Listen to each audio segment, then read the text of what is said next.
All right, guys, we're going to start a brand new section, Chapter 4, Section 3, entitled Exponential Functions. This is a family or a group of functions that are really exciting to study. They have amazing applications, especially in finance and actually a lot of other areas in mathematics and in the sciences. We'll start with the definition for an exponential function.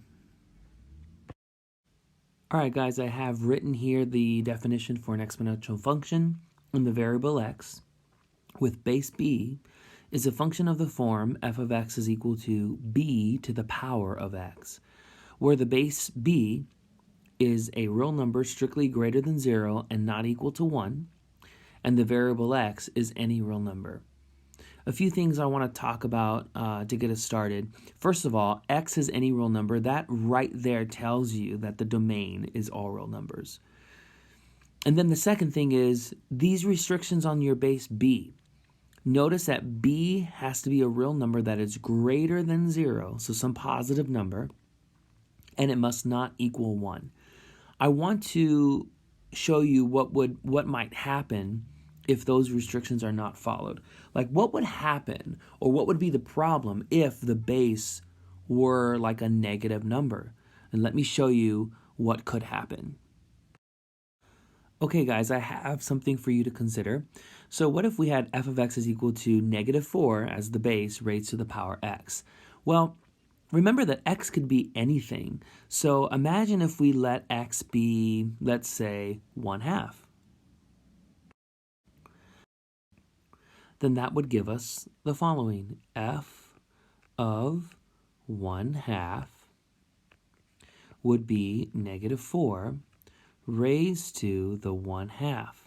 Now the problem with this is 1/2 as an exponent is equivalent to saying the square root of -4, which is 2i.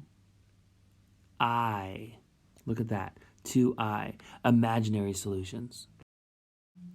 So we want to stay away from that happening. We want to graph these functions in the real number plane, the Cartesian plane, so real number inputs and getting real number outputs. So that's the reason why we want the base to be greater than 0. Now, why can the base not be 1? Well, you would have something like this.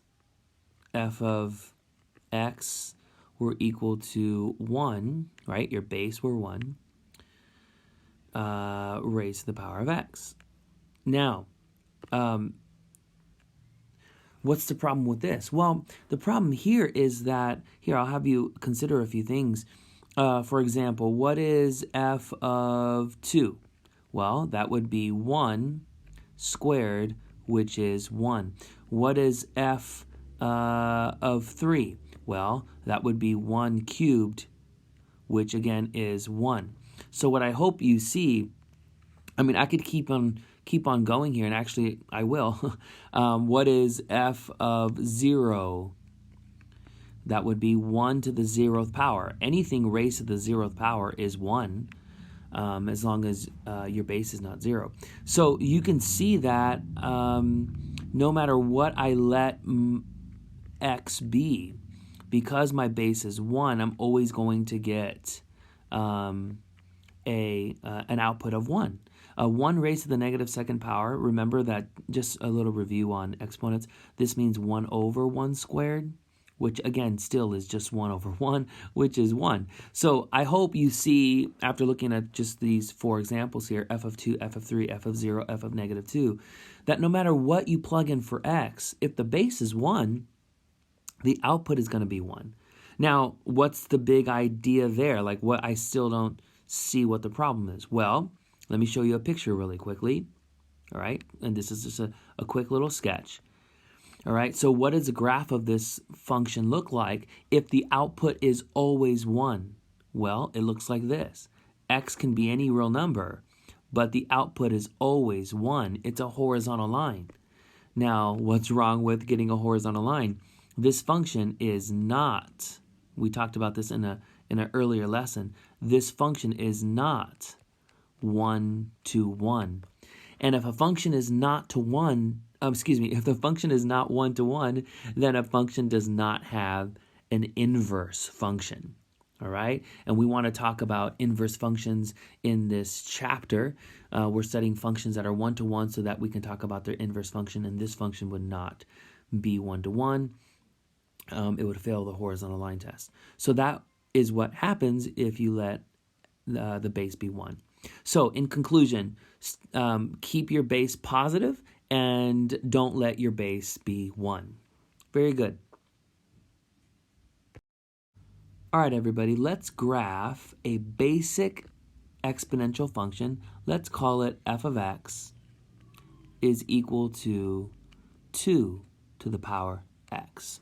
All right, now this definitely fits the definition for an exponential function. Now, I do want to call a few things out for you. Because the base is positive, and the base is positive because of the definition, the base is positive 2, it is impossible to get negative outputs. No matter what you plug in for x, your output will always be positive. Because of that, we need not show quadrants 3 or 4. In addition to that, remember x can be any real number. But no matter what you plug in for x, it's impossible to get an output of 0. You know, you can get really infinitely close to 0, but you will never get 0 by raising 2 to any power. I mean, even if you raise 2 to the 0th power, that just gives you 1. All right? So you can get really close to 0, but you'll never reach it. So you're going to see me graph only in quadrants 1 and 2. All right? And I hope to show you some of the things that I was mentioning just a little while ago about how you can't get 0 and stuff. All right, so here we go. I want us to consider, maybe off to the side here, I want us to consider some input values, okay? So first of all, like if you plug in 0 for x, right? Then you're going to get 2 to the 0th power, which is equal to 1. That ordered pair there is 0, comma 1. All right, so let me show you that here, maybe about right here. That's 0, comma 1. That's a point on your curve. 0, comma 1. That's the first point you plugged in 0 for x, and you got 1 as an output. Let me create a little more space for myself here. All right, so hopefully this is good. The ordered pair here that you generated is 0, comma 1. All right. Okay, let's plug in another value for x. How about f of 1? So this will be the base 2 raised to the first power, which is 2. The ordered pair here is 1, comma 2. Okay, 1, comma 2. All right, so let's see if I can show you that. So this is 1. Let's say this is 2. Right there.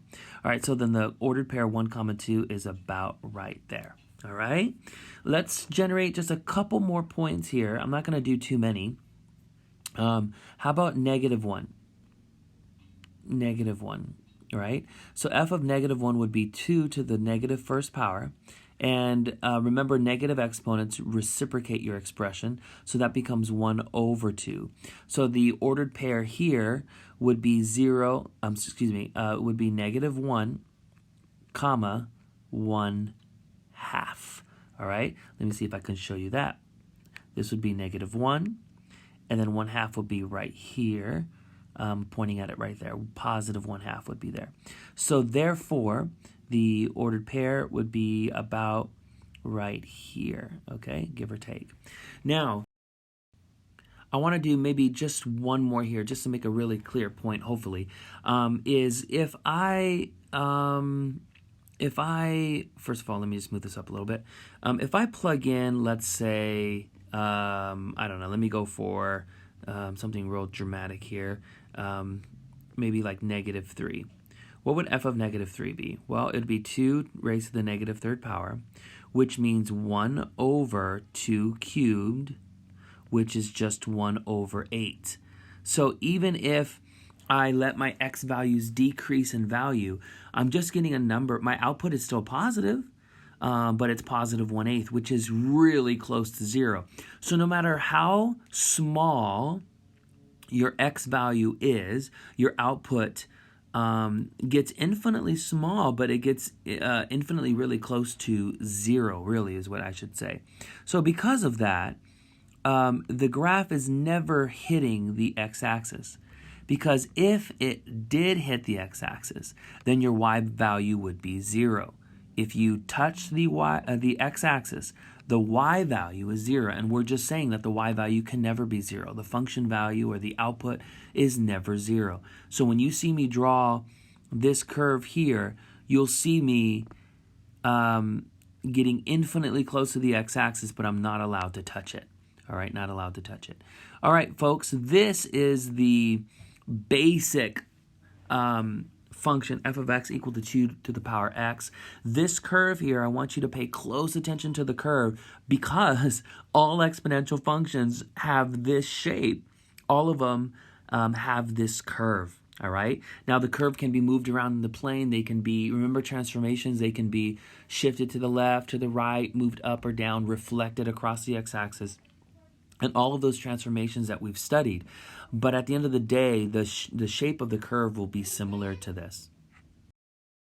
All right, guys, I zoomed out. Bear with me. I zoomed out just so that we can have some space to write a few things. All right, first of all, I'd like for you to read this graph from left to right, and can you tell me what the domain is? Can you think about that? What is the domain for this function? If you said all real numbers, notice that it goes forever to the left and forever to the right, then you are correct. The domain is all real numbers. Now, excuse my sloppy handwriting here. The domain is all real numbers. You knew that, hopefully, from the beginning when we defined an exponential function. We said x is any real number. Now, what about the range? Think about that. How do you read your range when you have a graph? You read your range from bottom to top, and they're function values, right? Y values. The lowest it's getting infinite, they're getting infinitely close to, the graph is getting infinitely close to the x-axis. So that means the range goes from 0 all the way to positive infinity. It goes infinitely high. I have a parenthesis at 0 here because the graph gets infinitely close to the x-axis, but it never crosses it. That is to say, the graph of our exponential function has an asymptote. Remember, we studied asymptotes when we were graphing rational functions. This function has a horizontal asymptote, and the equation that defines it, well, it's the equation for the x-axis, which is y equal to 0. Remember, this means that the graph gets infinitely close to this line, but you'll see that it will not be crossing it. What else can we say about this, the graph of this function? Well, notice what the y-intercept is. What is the y-intercept of your graph? You can see that the graph crosses the y-axis at the ordered pair 0, 1. Okay. Notice that if you let x be 0 in your exponential function, no matter what your base is, if your base were 2, 3, 4, 5, 1/2, 1/3, whatever your base is, if you raise your base to the 0th power, you will always get 1. So then this point, 0, 1, you should always count on having this point on your curve for your basic exponential functions.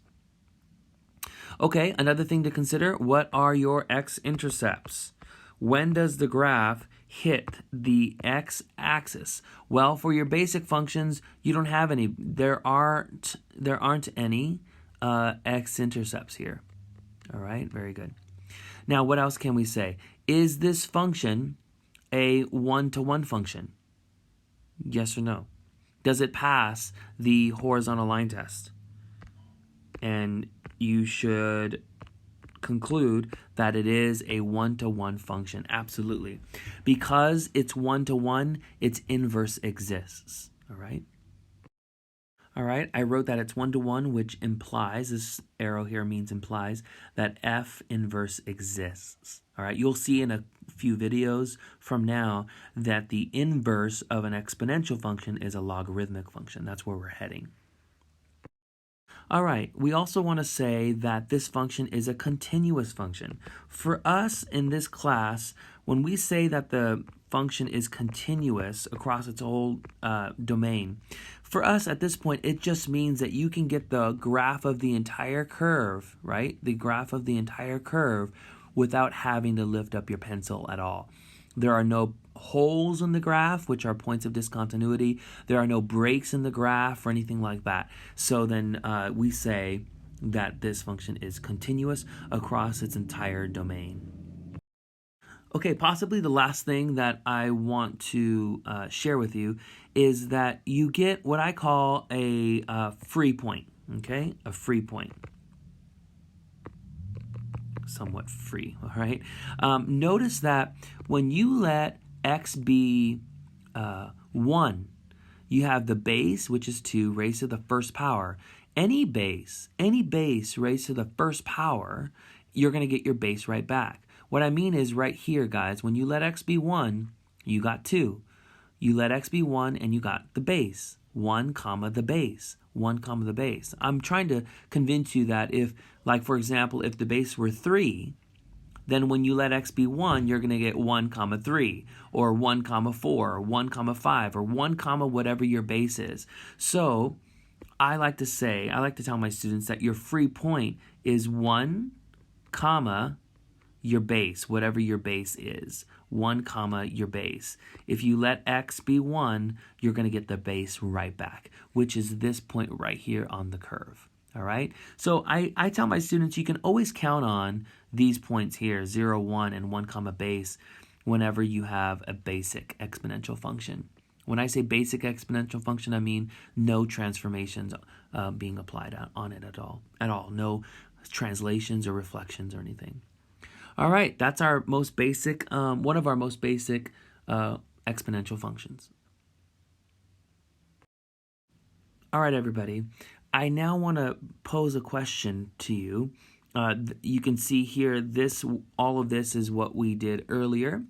This is the graph for 2 to the power x. And here comes my question.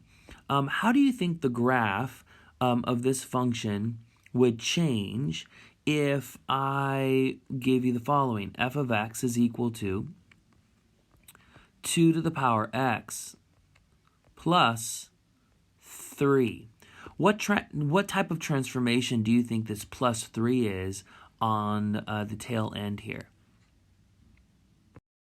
If you said that this plus 3 represents a vertical translation up 3 units, you're exactly right.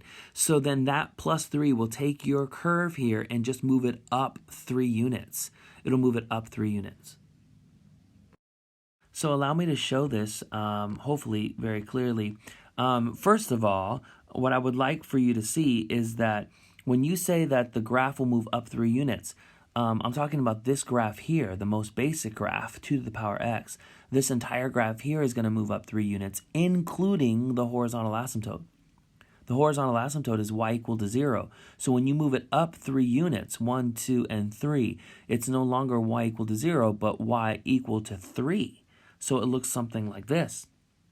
The horizontal asymptote looks like this, y equal to 3.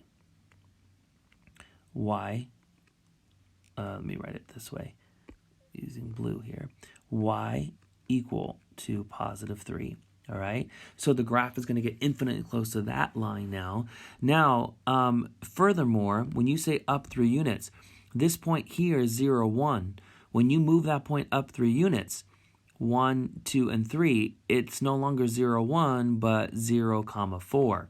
0, 4, which is about right there, guys. Furthermore, this point here is 1, 2. And when you move 1, 2 up 3 units, it lands on 1, 5.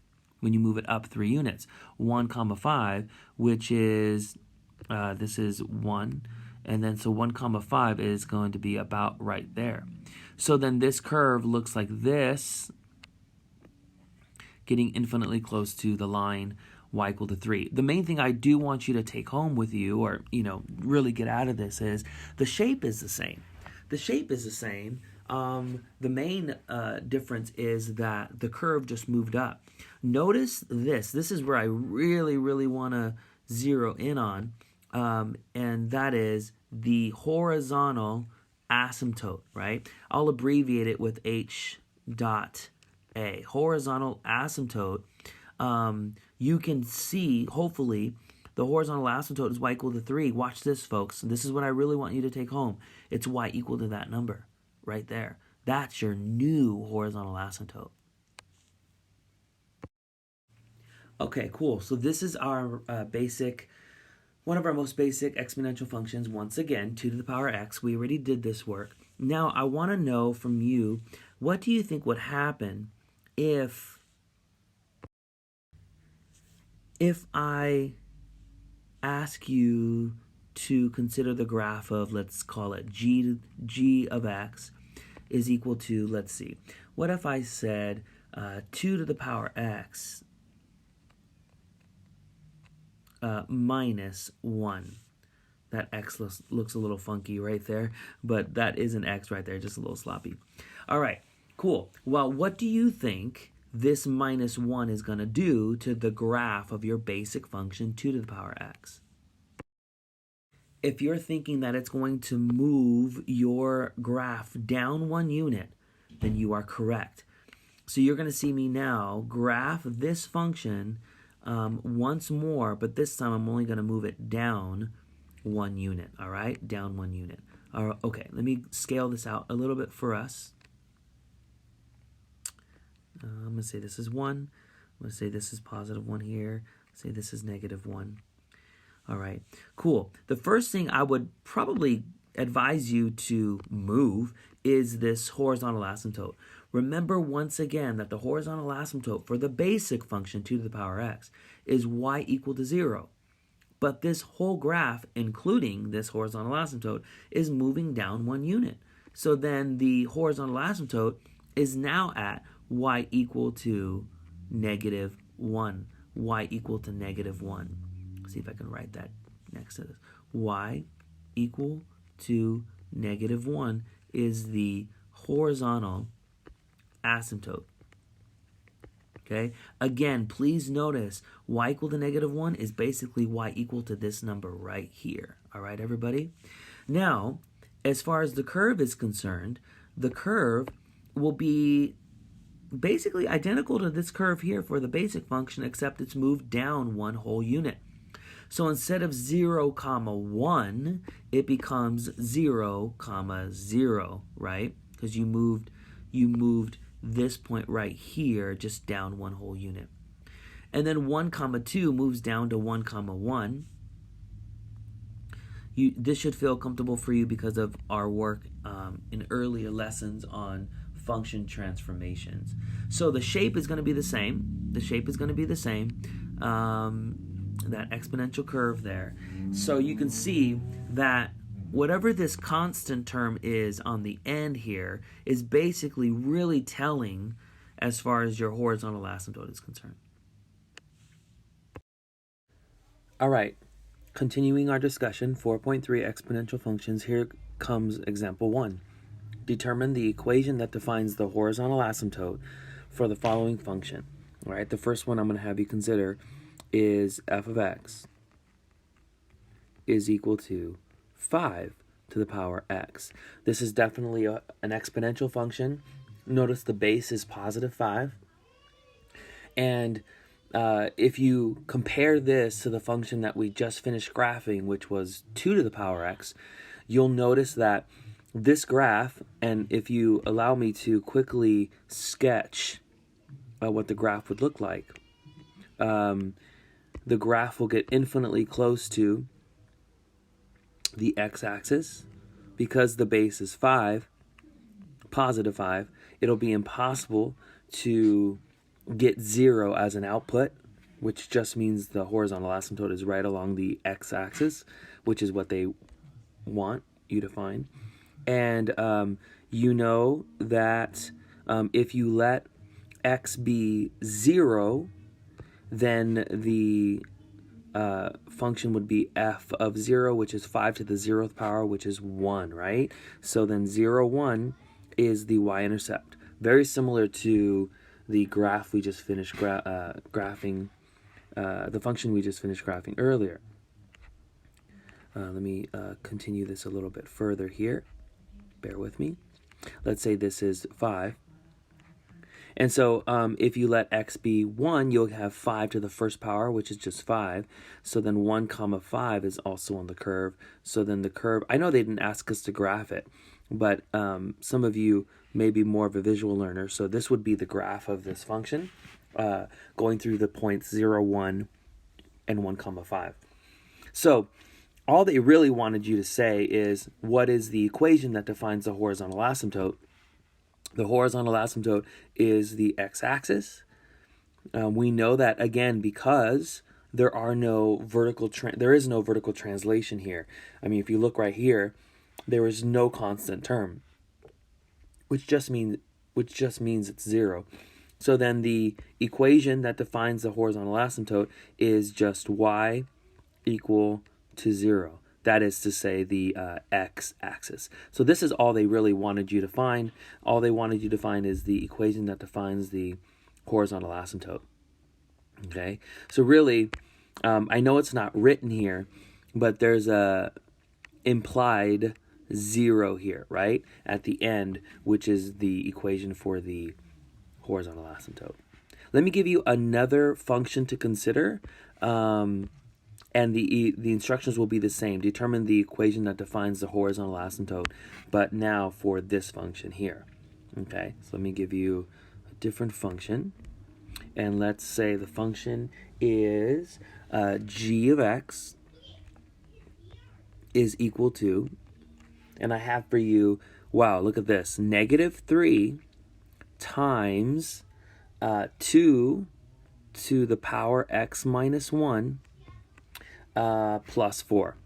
All right, plus 4. Okay, guys, remember, now this looks really involved. This looks a lot more complicated than the other exponential functions we've seen so far. But I want to call a few things out before we actually answer the question. Notice that there's a lot of types of, a lot of different kinds of transformations here. First of all, this negative right here is a reflection across the x-axis.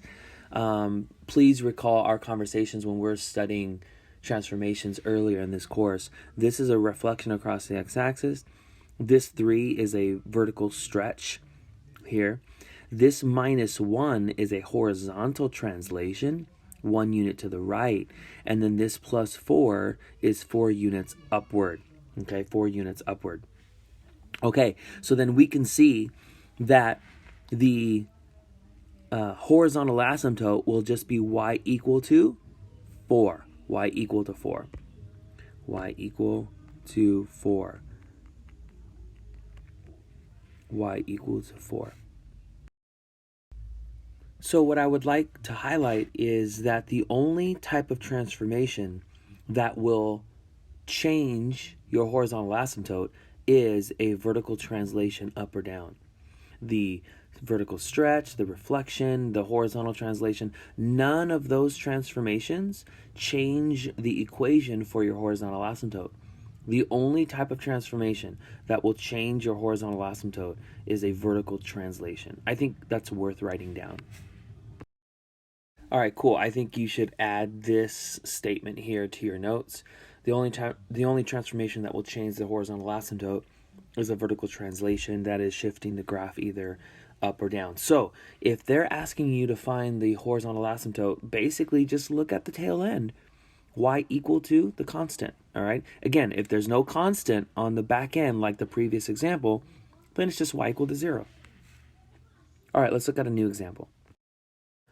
Okay, you guys, here's a new, I shouldn't say a new example, I should say a new, just a new function, but the same example here, meaning the same instructions. Just find the horizontal asymptote. What's the equation that defines the horizontal asymptote? That's all they want to know, right? Again, I just want to kind of drive home this concept about function transformations. The base is 1/3 for an exponential function, which is fine, right? The base just has to be positive. 1/3 is positive, and the base cannot be 1. All right, so we're good. This plus 2 here, which is altering or manipulating your input, we call this the argument of the function. This plus 2 is a horizontal translation 2 units to the left. That will not change your horizontal asymptote. But this minus 1 here is a vertical translation down 1 unit, right? So then this is what's changing your horizontal asymptote. So your horizontal asymptote, no longer y equal to 0. It is y equal to -1. This is the horizontal, I'll label it. This is the horizontal asymptote, all right? This is the line that your graph gets infinitely close to. Cool, good job. Let's do another one. I can write it here. I can fit it on the screen. And this will be the last one, kind of like this. Let's say r of x is equal to, we have pi, the irrational number pi, raised to the power of x minus 4. All right. Now, your base can be pi. There's nothing wrong with that because pi, after all, is a positive number.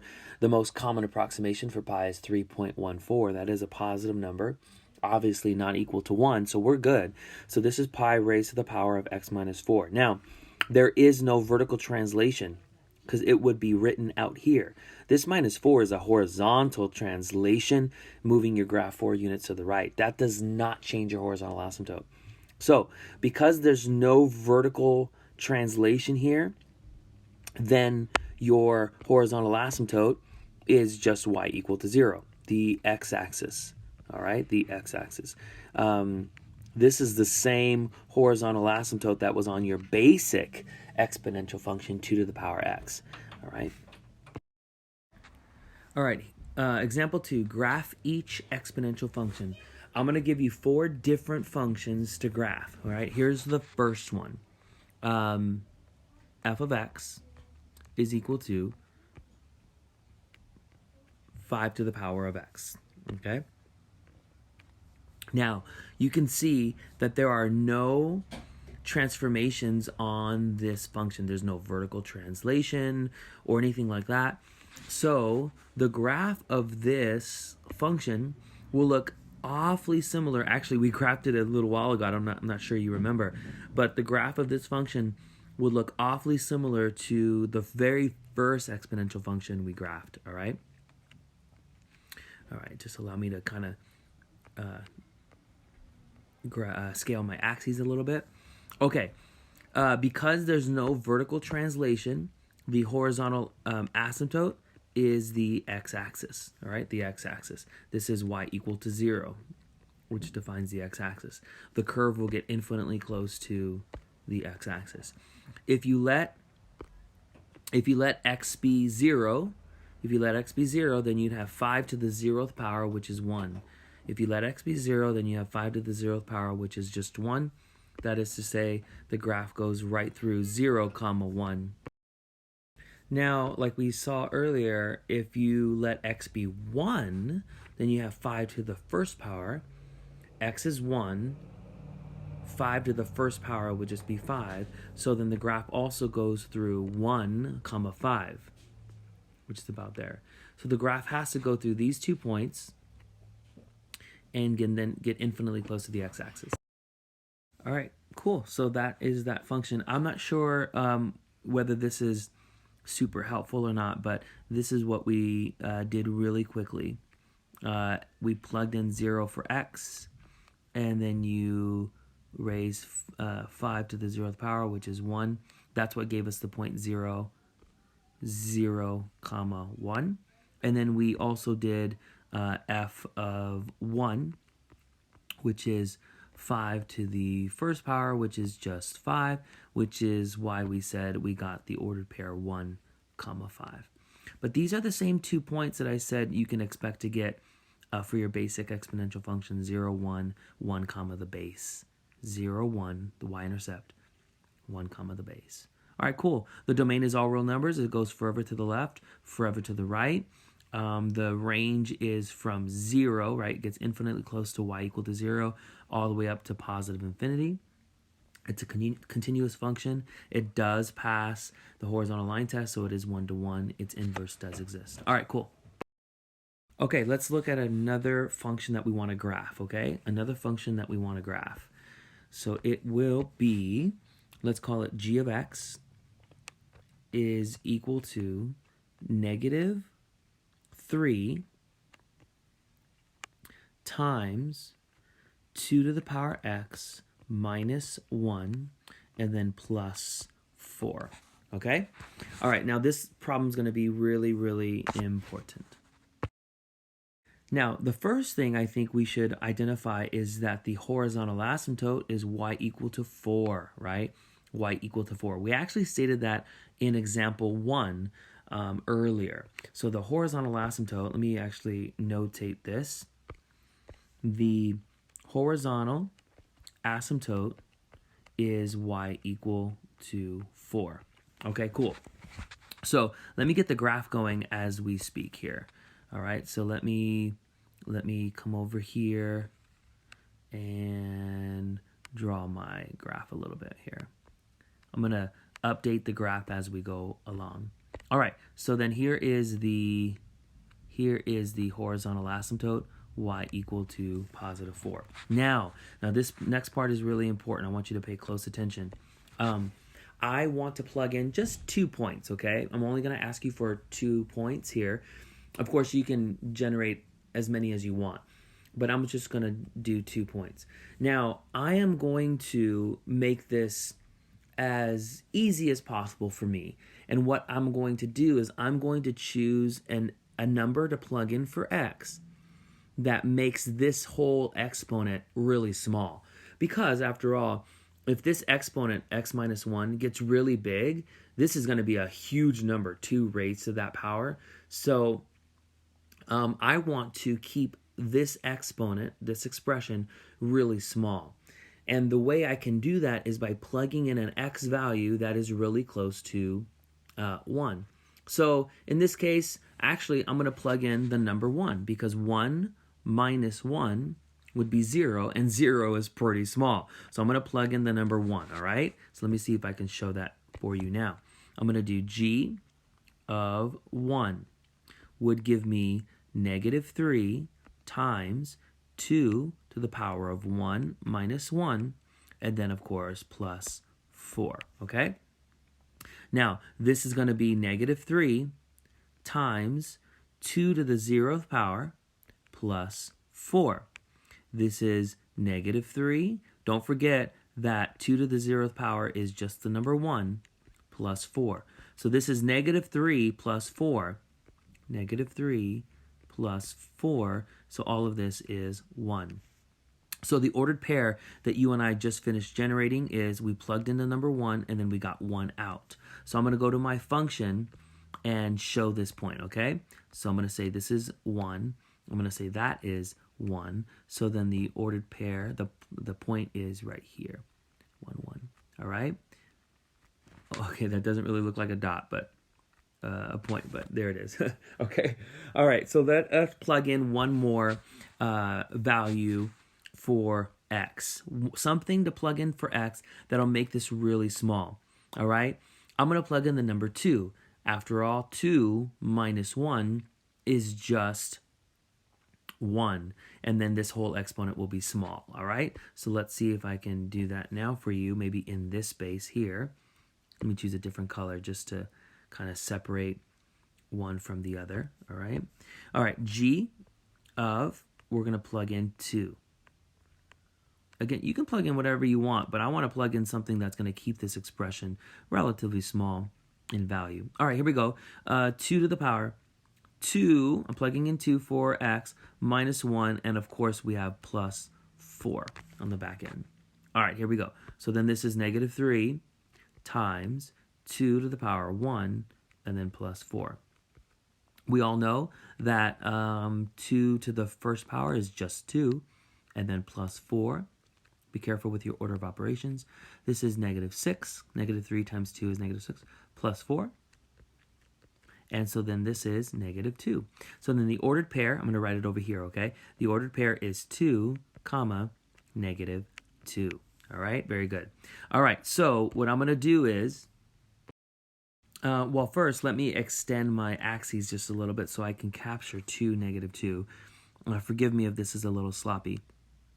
So here is 2, all right? There's 2 on the, excuse me, on the x-axis.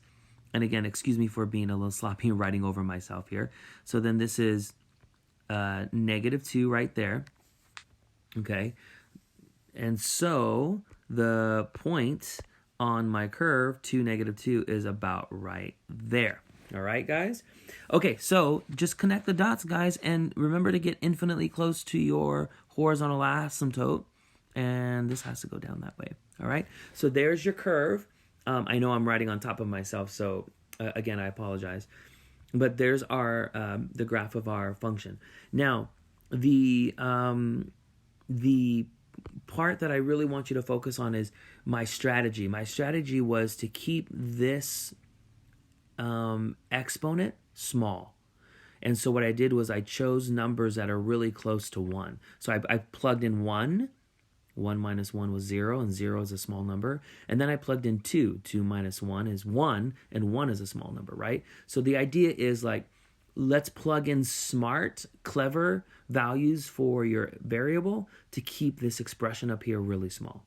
Cool. Let's look at another function that we want to graph. Okay, guys, here comes the third function that we want to try to graph, and it is p of x. We looked at it earlier. P of x is equal to 1/3. The base is 1/3. Raised to the power of x plus 2, and then minus 1. All right, cool. Let's go. The first thing I would have you think about is what your horizontal asymptote is. Notice your horizontal asymptote is basically affected only by the vertical translation. So your horizontal asymptote, the line that your curve gets infinitely close to, is y equal to -1. Y equal to -1. All right, keep that in mind. Now, here we go. We're going to want to plug in some x values, just a couple of them. But remember, we want to keep this expression right here relatively small. So I'm thinking about what numbers can I plug into this expression here for x that will make this really small. Well, first of all, if I plug in -2, -2 plus 2 would be 0, and this would be this whole expression up here would be 0, which would be really, really great. All right, so let's try that. Okay, so p of -2 would be 1/3 to the power of -2 plus 2, and then minus 1. All right, so then this would be 1/3, all of that, raised to the power of 0 minus 1. Now remember that any base raised to the 0th power is just 1, all right? So then this is 1 minus 1, which is 0. This ordered pair that you and I just generated is -2, comma 0. I can write that for us. -2, comma 0. That looks like a decimal point. That's a comma there. Oops. Okay, let me go back a little bit here. -2, comma 0. That's better. All right, cool. Let's plug in another value for x here. All right, we plugged in -2. That was smart because that gave us 0 as an exponent. Another number that would be really good would be like -1, because -1 plus 2 is just +1. All right, so that might be a good idea. Let's go for that. Let's see, let me choose a different color here. So p of -1 is what we said. Would be 1/3 to the power of -1 plus 2. And don't forget minus 1 right there. All right, so then this is 1/3 raised to the power of 1 because negative 2 plus 2, negative 1, excuse me, plus 2 is just 1, minus 1. So it's 1/3 minus 1. 1/3 minus 1 whole. 1/3 minus 1 whole. Remember that 1 whole, if you want, you can write it as 3/3. That's just, this is the same thing. This is the same thing as 1 whole, right?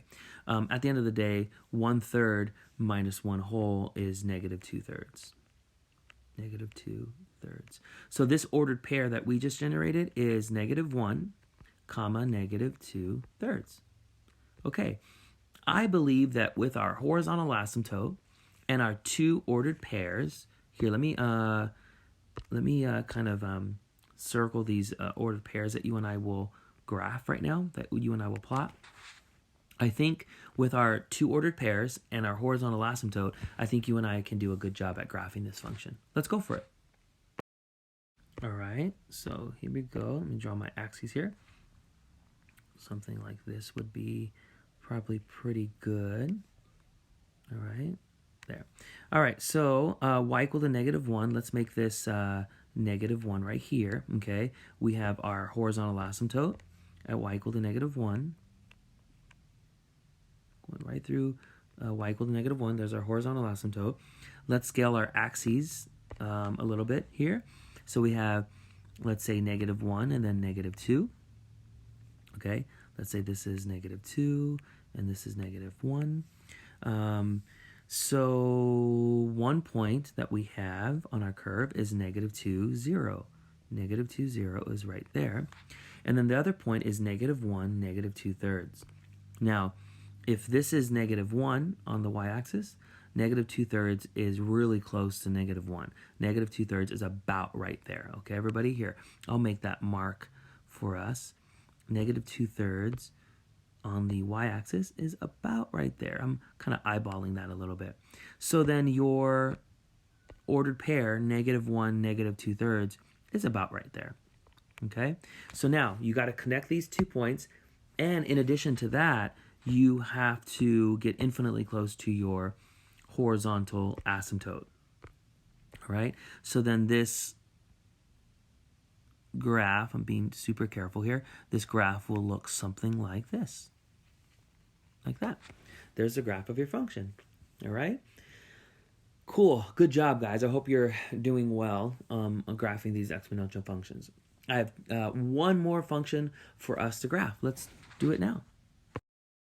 All right, cool. Last function that we're going to graph from this example would be r to the power, r of x, is equal to pi to the power of x minus 4. All right, very good. So first thing first, I think what should be first maybe is the horizontal asymptote. All right.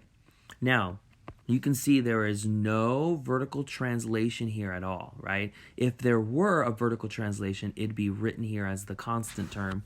The constant term's not there, so that means there's no vertical translation, which then just means for us that the horizontal asymptote is just y equal to 0, the x-axis. Okay, guys, let's plug in some x values into the function. I think, what would you plug in, guys? What would you plug in to keep this whole expression up here really small? If you thought of the number 4, that is a great idea. 4 minus 4 is 0, and that's really great because pi to the 0th power is just 1. So we can show that work right now if you like. R of 4 would be pi raised to the 4 minus 4 power, which is just pi to the 0th power, which is 1. So then this ordered pair is 4, 1. Good. Let's plug in another value for x. What would you like to plug in for x this time?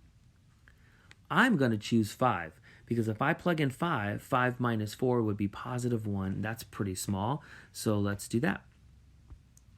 R of 5 would be pi to the power of 5 minus 4, which is just pi to the first power. This is sloppy, but that's pi, okay? Pi to the first power, which is just pi. okay? So then the ordered pair is 5, comma, 5 comma pi. Okay, remember that pi is an irrational number. Its most common approximation is 3.14. So keep that in mind when we graph our function right now. Okay, let's get our axes going, shall we? So something like this might be really good. All right, so I'm going to say this is 4 here, guys. And I'm going to say this is 5 on my x-axis. I'm going to say this is 1 on my y-axis. And I'm going to say that this is, let's just say this is 2, and then this is 3, and then this is 4, okay? So this would be 3, and this would be 4. I guess this is the number 2 there. All right, I didn't bother to scale my x-axis like completely, like the number 1 is right here somewhere, 2, and then 3. I didn't bother showing those, but they're there. All right, so then my, first of all, my horizontal asymptote is the x-axis. Let me see if I can do that right on top of the x-axis. Your curve gets infinitely close to the x-axis, but will not touch it. And then 1 point is 4, 1. 4, 1 right here that you generated. All right, so 4, 1 is about right there. And then the other point that we generated is 5 comma pi. Remember 5 comma about 3.14. You know what? I'm going to add that to your notes, please. That this is approximately 3.14. Okay, so then when I go to my graph, I'm going to go 5 comma 3.14. 3.14, I mean, what is it? Like really close to 3, right? So maybe about right here in this area, all right? And again, remember these are sketches. So 5 comma 3.14, maybe about right there, okay? Give or take. All right, remember the shape has to be of this form and get infinitely close to your horizontal asymptote. All right, guys, we're going to move to example 3. We're going to graph a couple more exponential functions. And the next 2 examples are really important because the base is going to be the number e. Now, the number e is an irrational number, similar to pi. Pi is an irrational number. Many people are familiar with the number pi. E is also an irrational number. It's like this non-terminating decimal, a decimal that never ends, okay? All right, guys, e is an irrational number, which is approximately equal to 2.7. That's the most common, I think, approximation for e. E is sometimes called Euler's number, named after the mathematician who is given credit for deriving it. And E is actually, you'll do this hopefully in your calculus classes. It's equal to this expression, 1 plus 1 over n to the power of n, and you would say as n gets bigger and bigger and bigger and bigger and bigger and approaches really large values, we say as n tends to infinity. So if you calculate, and this is what Euler did, if you calculate this expression, or evaluate, I should say, evaluate this expression as n gets bigger and bigger and bigger, let n be 1, let n be 2, let n be 3, let n be 100, let n be 10,000, and so forth, you will see that E is getting closer and closer and closer and closer to this number that we just cut off at 2.7. It's about 2.7. It's pretty fascinating that no matter how large n gets, E is not really getting any bigger than about 2.7. It's pretty fascinating. So what we're going to do now is we're going to let the base of our exponential functions be E. Remember, the base just has to be positive, and E is a positive number. So we can definitely let the base of our exponential function be E. Now, if you let the base of your exponential function be E, then it has a special name. It's called the natural exponential function. the natural exponential function would be f of x is equal to, this is really important, folks, e to the power of x. Now, I know there's a lot of a lot of letters on the board here, a lot of letters, but you must understand that e is not a variable, e is a number. Okay, it's a number, and x is your variable. All right. If I were you, I would probably like box this in my notes. The natural exponential function is f of x equal to e to the power x, and this is what we want to graph right now. Okay, so this is example 3. All right, so example 3, graph each exponential function. There'll be 2 different functions in this example that I want you to graph. And the first is the one that we just mentioned. F of x is equal to e to the power x. Let's graph the most basic natural exponential function. All right? All right, here we go. There's no vertical translation at all. So then, therefore, the horizontal asymptote is y equal to 0, the x-axis. Okay? Now, can you think of 2 values that maybe we want to plug in for x that would make this relatively easy for us? I hope you thought of maybe plugging in 0. F of 0 would be e to the 0th power, which is just 1. So then the ordered pair here is 0, 1. If you plug in the number 1, then you'll have e to the 1st power, which is just e. So it gives you the ordered pair 1, e, which remember that e is about 1, 2.7. Okay. All right. Let's graph the function. I think we have enough to get a sketch of what this function looks like. All right. Cool deal. So something like this might be good. Scale my axes a little bit here. This should be good. Like that. All right, cool. Let me get my horizontal asymptote on the board.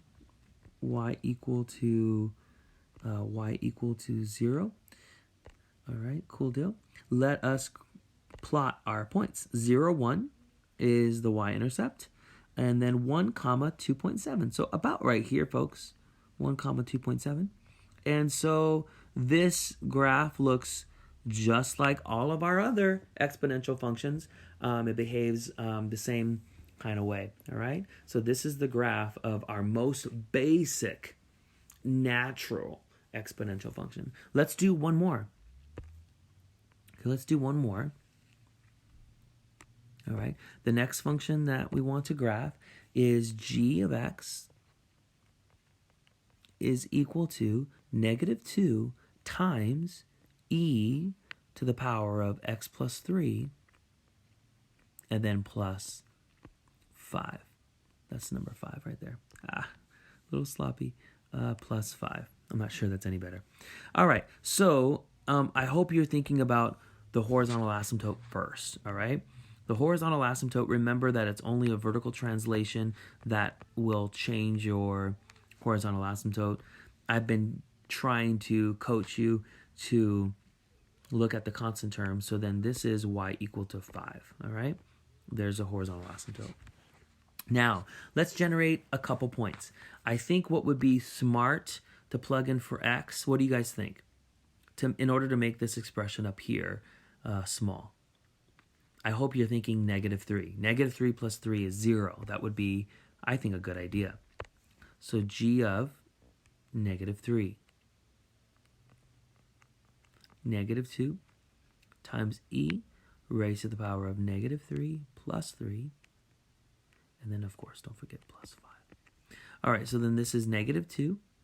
It's a -2 times e, times e to the 0th power, and then plus 5. So then this is -2 times 1, right? That's times right there, because anything raised to the 0th power is 1, and then plus 5.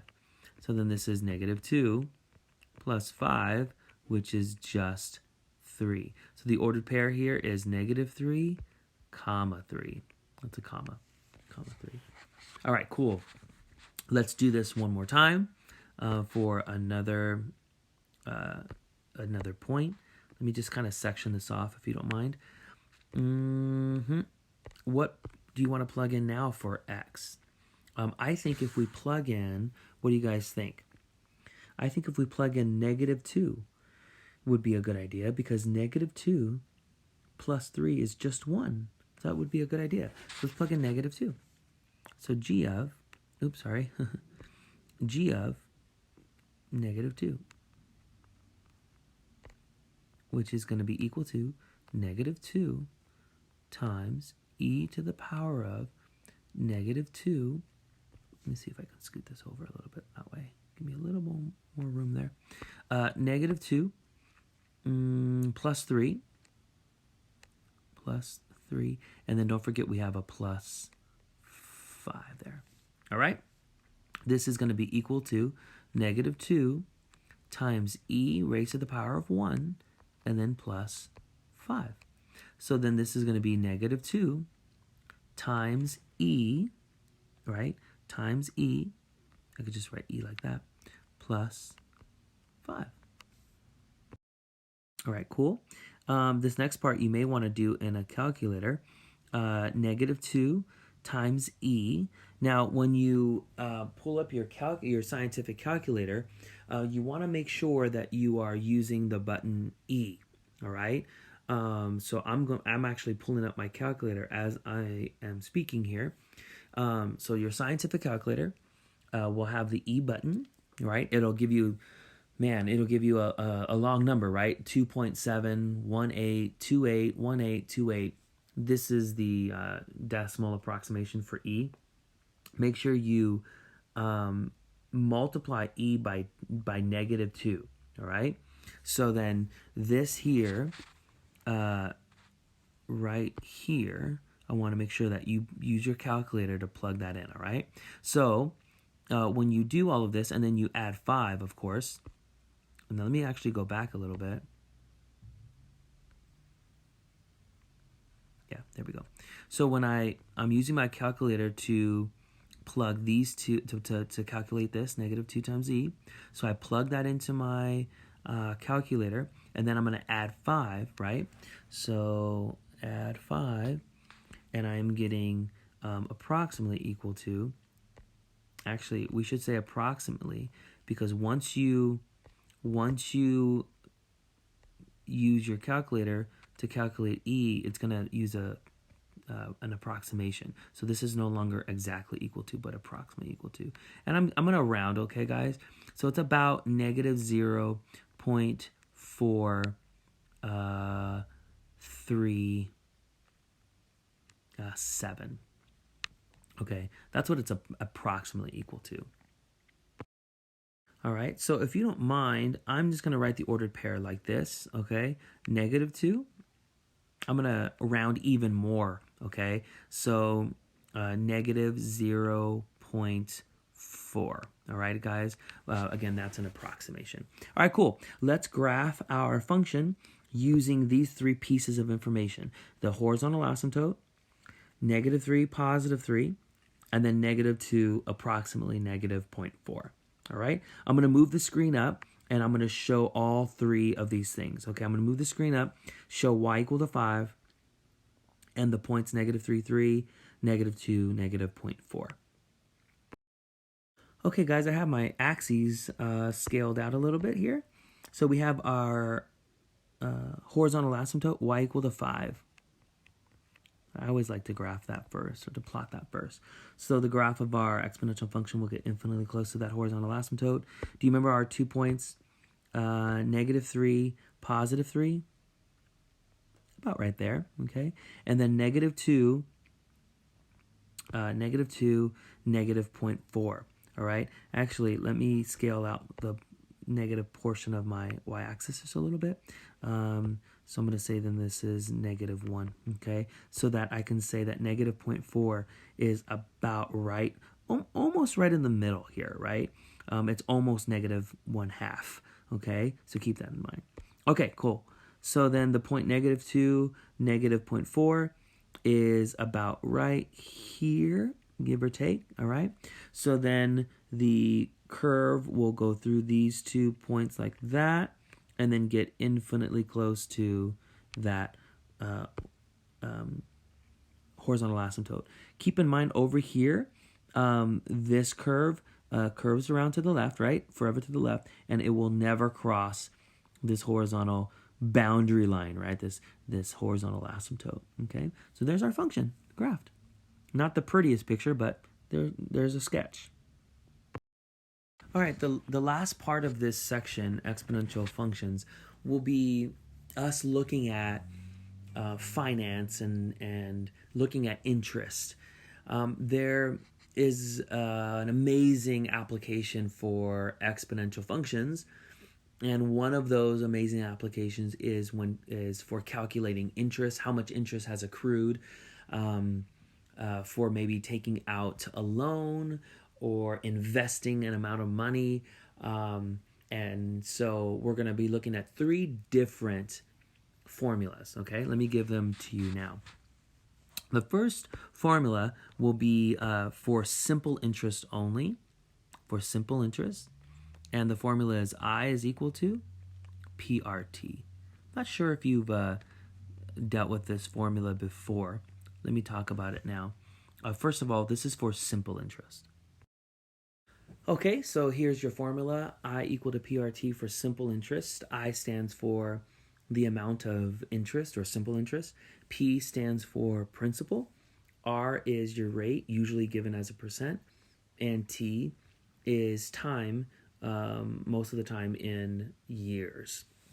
Now, I want to really explain that this formula is for simple interest, which is a one-time calculation of interest, right? So we calculate how much interest has accrued or how much interest has been earned, and this is a one-time calculation.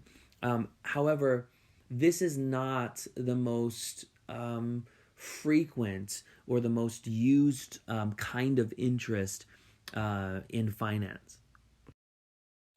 You know, in everyday life, like in use for retirement accounts or for saving accounts or mortgage payments, many times interest is calculated with different types of frequencies. So you can calculate interest monthly or weekly or annually or different at different frequencies. So for that kind of interest, that's actually called compound interest. That's a different formula, and it kind of it represents situations that we're most familiar with in everyday life when it comes to finances. So let me give you that formula. So the formula for compound interest is given like this. The amount of money in an account is equal to the principal times 1 plus the rate divided by the number of compounding periods. That's an n right there. All of that raised to the power of n times t, number of compounding periods times time. All right. So this is, you can see it's an expression, a formula that involves an exponent, right? So exponential functions.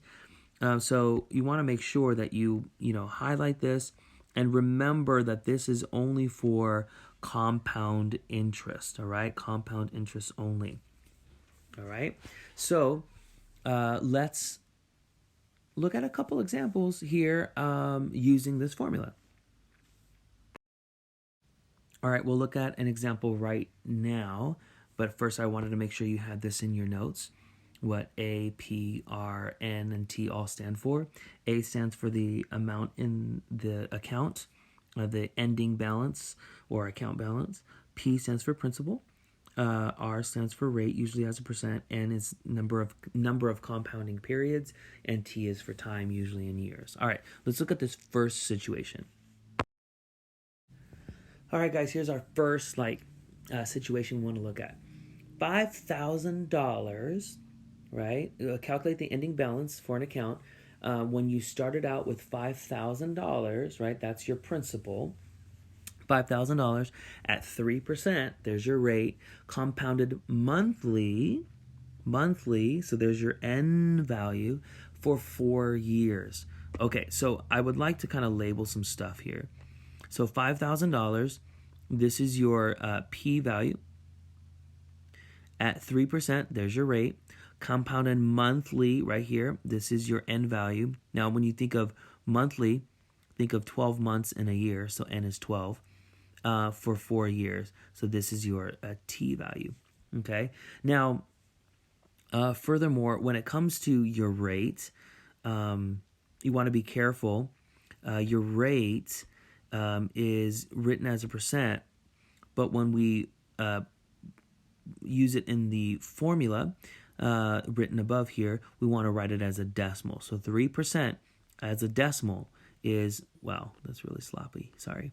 As a decimal is 0.03, okay? That's your rate written as a decimal, and that's what we want to use when we plug all of this into the formula, which we're ready to do now. Let's do it.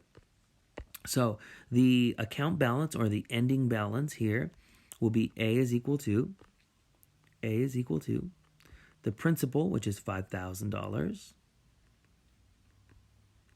all right, times 1 plus your rate, which is 0.03, divided by the number of compounding periods, which is 12, because they said it's compounded monthly, all raised to the power of n times t, so it'll be 12 times 4 years, right, like that. All right, you can see we definitely need our calculator here at some point. So let's keep going. This is 5,000. That looks like 5.5 comma, there you go, 5,000. Times, now what I'm going to do is I'm going to punch this into the calculator here, 0.03 divided by 12, and then I'll add 1 to it. 0.03 divided by 12, and then add 1 to it. And you should see on your calculator, you should see on your calculator that that turns out to be 1.0025. Okay, raised to the power of 48, because 12 times 4 is 48. All right, cool deal. Now, remember, order of operations, you have to evaluate this first. In your calculator, you got to punch in the number 1.0025. It's probably already on your screen. Raise that to the power of 48, and then multiply by 5,000.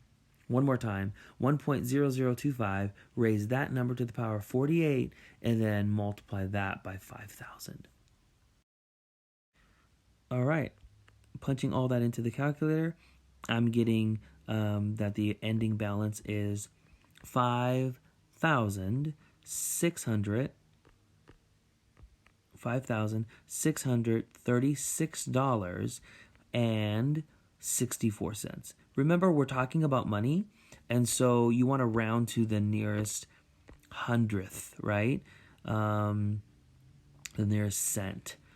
So you always want to round to 2 decimal places right here, right? So the next digit on my calculator right here in the thousandths place was a 0. So I rounded this to 64 cents.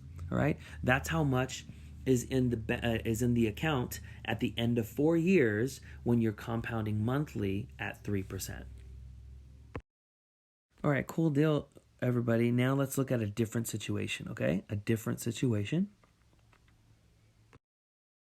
All right, guys, we got a brand new story here. $3,750 at 4.5% compounded quarterly for 6 years. All right.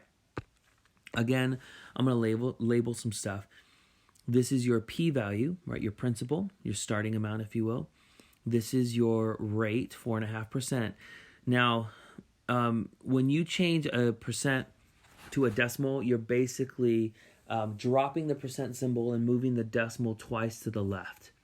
You're dropping the percent symbol and moving that decimal twice to the left. So then 4.5% written as a decimal is 0.045. 0.045.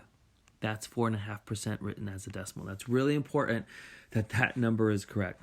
Now, compounded quarterly, and remember that this is your end value. Quarterly, just remember there's 4 quarters in a dollar, 4 quarters in a whole. So when they say quarterly, they mean 4 times in the year. Okay, for 6 years. So this is your t value. Okay, everybody? Let's use all of these values when we plug all of this into the formula for compound interest. Remember, compound interest is this formula. I suggest you write it over and over again for every problem. That way, you will remember it after writing it down over and over. All right, that's the formula we're using. So this is $3,750 times 1 plus your rate, which is 0.045. Divide that number by 4 and raise all of this to the power of 4 times 6. All right, there's the whole expression. So let's go for it. This is equal to $3,750. And then I'm going to punch all this into the calculator. I'm going to punch in 0.045 divided by 4 and then add 1 to it, which gives me 1.01125. And all of this is raised to the power of 24, which is 4 times 6. Cool. So then this is now going to give us our final answer, because I'm going to take this number, 1.01125, I'm going to raise that to the 24th power and then multiply it by 3,750. Okay, so this gives us our final answer. Always use the dollar sign because that's like your unit, right? We're talking money. $4,904.97, okay? I rounded to the nearest hundredth because we're talking money, all right? Remember to round to the nearest hundredth because we're talking money. This is the ending balance or the account balance for that situation. Cool. Let's do one more. I hope you're getting this. Okay, let's do this one more time. Okay, our final one like this. Notice that it's the same principal amount, $3,750. Notice that it's the same rate for 4.5%, or at 4.5%. Notice that the time is the same, 6 years. Everything's the same as the previous problem. The only thing that is different is how often you are compounding, how often you are calculating the interest. It's compounded daily, as opposed to the previous problem was compounded quarterly, okay? So when we say compounded daily, that tells you that n is equal to 365. Okay, every day of the year. All right, so let's do it. What would be your guess? Do you think that our ending balance will be more or less now that we are compounding more frequently? The answer should be that our answer will be more money, right? The ending balance will be more because we are compounding more frequently, okay? Compounding daily is more frequent than compounding quarterly. So I expect to get an answer here that is more than the previous answer, okay? So let's check that at the very end of the problem. All right, here we go. A is equal to P times 1 plus R over N raised to the power of NT. I'm trying to practice what I'm preaching here, writing down the formula over and over again. All right, here we go. So $3,750 times 1 plus 0.045 divided by 365, all raised to the power of 365 times 6. All right, this is 3,750 times. It's time for me to whip out my calculator, divide 0.045 by 365 and add 1 to it. all right, which is a very long decimal, guys. It's 1.0000123, and I'm not gonna put more. It's actually 123 and then 287671233. I'm just gonna put etc. there. All right, it's a long decimal. Raised to the power of 365 times 6, which is 2,190. Okay, so what I'm going to do is I'm going to keep this long decimal that I had on my calculator. I'm going to keep it on my calculator and raise that to the power of 2,190 and then multiply it by 3,750. All right, I'm ready. I hope you agree with me here. I have $4,912.28. Okay, folks, is this value greater than or more than the answer for the previous problem?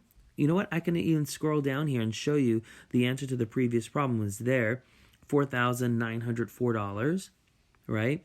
And 97 cents. This is the value we got for the previous problem when we were compounding quarterly, and now that we're compounding daily, we got a larger ending balance. So it makes sense then, if you want to earn most money, is to compound as frequently as possible. The more you compound, right, the more frequently you are compounding, then the larger the balance will be. All right, guys, our very last formula here, and that is when you are compounding continuously. Compounding continuously. There's a different formula here. Let me give it to you now.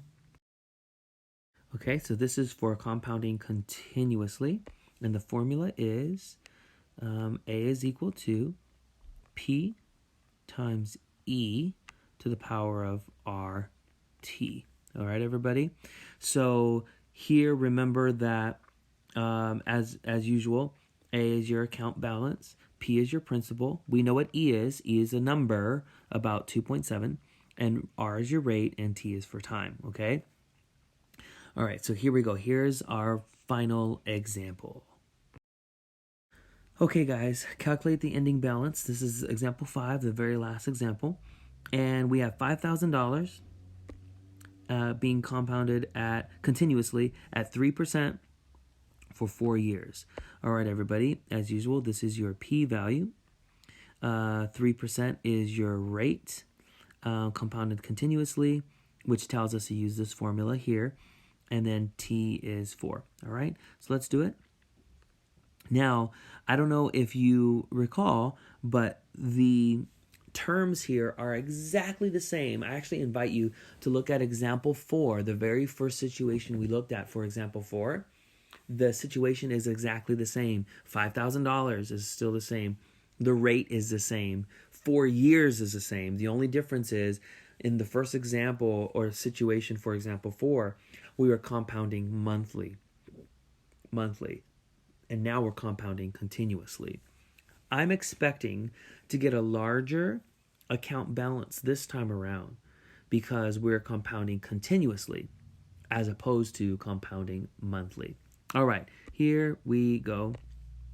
A is equal to, I'm using this formula right here, P times E to the power of RT. All right, so then we have P, which is 5,000, times E to the power of the rate, which is 0.03 as a decimal, times 4. All right? All right, let's continue. So then this is 5,000 times E to the power of 0.12. 0.12 there. So what I'm going to do now is go to my calculator. I'm going to raise the number E to the power of 0.12. So I'll type in E. I'll push the button E. And then I'll raise it to the power of 0.12 and then multiply that result by 5,000. And we are getting here 5,000. Oh, that looked really sloppy. $5,637.48. 48 cents. There's the answer. Okay, guys, is this value larger than when we compounded monthly? I'll remind you that when we compounded monthly, if you look back over your notes, we actually got $5,636 and some change. Now that we are compounding continuously, it's slightly more. All right, but the main point is that it's more. Okay, all right. Let's do one last example here before we end this section. Okay, guys, $3,750 at 4.5% compounded continuously for 6 years. Now, we did this problem already. We did $3,750 at 4.5%. We did compounded quarterly for 6 years. We did compounded daily for 6 years. And now we're doing compounded continuously for 6 years. We found that when we compounded daily, it was more money in the account than when we compounded quarterly. And now my gut is saying that when we compound continuously, this will be the most yet. So this value here will probably be higher, larger in value than when we compounded just quarterly, and even when we compounded daily. All right, let's do it. And you can scroll back through your notes to confirm everything I just said, okay? And look at the previous work. This is your principal. This is your rate, compounded continuously, which means we want to use that latest formula, and then your t-value is 6. Okay, once you see this word compounded continuously, that's the key, or that's the way we know that we want to use this formula and no other formula. All right. So then this is $3,750 times E, and raised to the power of the rate, which is 0.045, times 6. So then this is $3,750 times E, raised to the power of 0.045 times 6, which is 0.27. Cool. So to wrap this up, I'm going to raise E to the power of 0.27 and then multiply by 3,750. I'm hoping that you're pausing the video and doing this for yourself and seeing if your answer is the same as mine. Okay, so I am now going to my calculator. I'm raising E to the power of 0.27 and then multiplying that by 3,750. So here we go. I am getting $4,912.37. Now, is this like we thought it would be? Is this more than the previous answers when we had $3,750 at 4.5% and 6 years, compounded quarterly and compounded daily? Is this value more? If you take the time to look back over the previous examples, you should see that this value here is more. And it's all because we are compounding continuously. All right, everybody. I hope this was straightforward for you. I hope you did well. This wraps up our lesson for 4.3 entirely on exponential functions. The next lesson will be 4.4, logarithmic functions. I'll see you then.